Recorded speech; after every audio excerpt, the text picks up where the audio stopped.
Okay guys, how's it going? So it's good to see you guys. I've been out for a couple weeks. I've been taking care of some family stuff, but I'm going to go over all my micro foods, all my fry foods today, and how I either make them or maintain them. Take 1 tablespoon of salt. I put it in this container just to make it easy. All my stuff's in here, and then I just one tablespoon of salt. And then one of these micro spoons, I think you get with the C-Chem products, I use that. And then I use the powdered, and I get this at the health food store. So spirulina powder, it's really inexpensive. I buy probably 4 or 5 of these packs and they last me at least a year, if not more. But I use them in everything. So then I just take out a scoop. I don't go crazy with this stuff because it's pretty concentrated. So just a level spoon, dump that in. So we got salt, spirulina powder. Now the spirulina powder is mostly for gut loading and helping the fish, or helping the brine shrimp when they hatch. Just gives them a little bit of food to work on. And then I just use a, what is it? So right now I'm mixing up 1 teaspoon of brine shrimp egg. Teaspoon. Put that in. Now, and that's it for the baby brine shrimp. Let that take me a few minutes. So it's really good to have this on hand, especially for hatching baby fish. So this will be fed out right after the video, and this is the mixed out brine shrimp. So I'm mixing up a full one and feeding this out today, but usually I do half in the morning and half at night. Now most of my fry are a little bit older now, so they're getting a lot of dry foods. Okay, so next are the microworms. These are a little bit more labor intensive. So I do these every 30 days. I make a new batch. Now, I'm going to go over how to make it. It's pretty simple. Let's see, what's the date today? Hey Google, what's the date today? It's Saturday, May 7th, 2022. So almost a month. 5, 7. So just regular dried potatoes and yeast. Now I'm going to go over how I mix this up. Alright, so first thing you want to do is just skim the top. So you kind of want to get rid of a good portion of those worms out of there. Now, you do not want to pour this stuff down the sink. Particularly, we clean out all this, and this goes down the toilet or in the yard or somewhere. Get my brush. So you're basically just wanting to start fresh with the microworms. So, my live culture. And a little bit of potatoes. Now you don't need a lot. I would just say fill up the bottom. That's plenty, because they don't go much more than 1/8 of an inch down. The yeast is probably not that crucial, but so I just put in literally a pinch of yeast, and it's just regular yeast. And then and then you'll see, it's like you can barely see how much I put in there.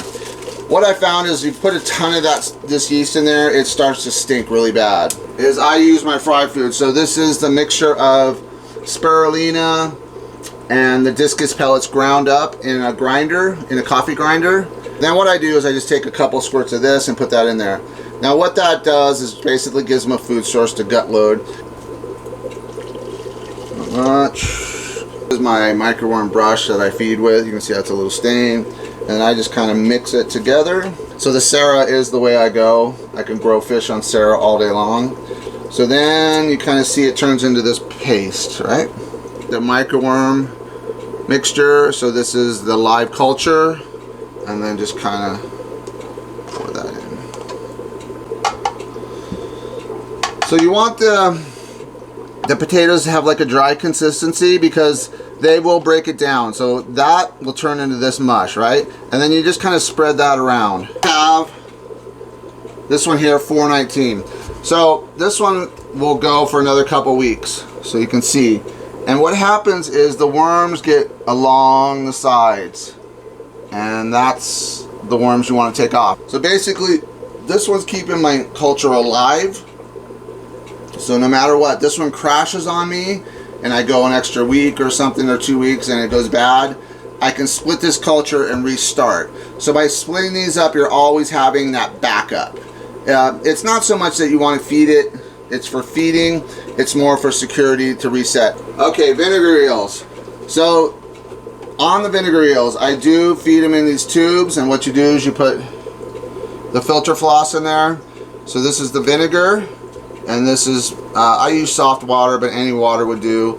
And then I use these so I can pull these out easily. I fed this out this morning, so there's no more, and I noticed that this was getting I wasn't getting a good amount in there, so I'm gonna replace this right now. So then I keep the vinegar eels in here, and so this is straight apple cider vinegar. It's easy to maintain. It's basically every year and a half I might drain half of it, and then we just add every few months, 3 months, 4 months, 6 months, I'll throw a couple apple slices in there. So you can kind of see that fog. That's just tons of vinegar eels in there. So hopefully that comes across on camera, but all that fog is food. These are here, so these are just regular filter floss. Pull these out, and then these go in the sink, get cleaned off. Open the sink, cleaned off. Now, so this is the newest or the oldest vinegar eels. So you see 324 was the last time I put this into here, and so this one's 419 or 49. So this still has vinegar eels, but this apple cider is still good. So it just goes right back into the container and then gets washed. Really hot water, just kind of sterilize it. Same thing on the tops here, you want it to breathe. So I've cut the tops and I've put the filter floss in there for airflow. Okay, so drilled hole and then just a piece of filter floss. And the filter floss is more so air can get in, but bugs can't, basically. So they can breathe, but you ain't gonna get any foreign critters in there. So you can kind of see the apples in there. And then just pour this in. So you kind of want to just go to where the fat meets the skinny. Down right to the vinegar.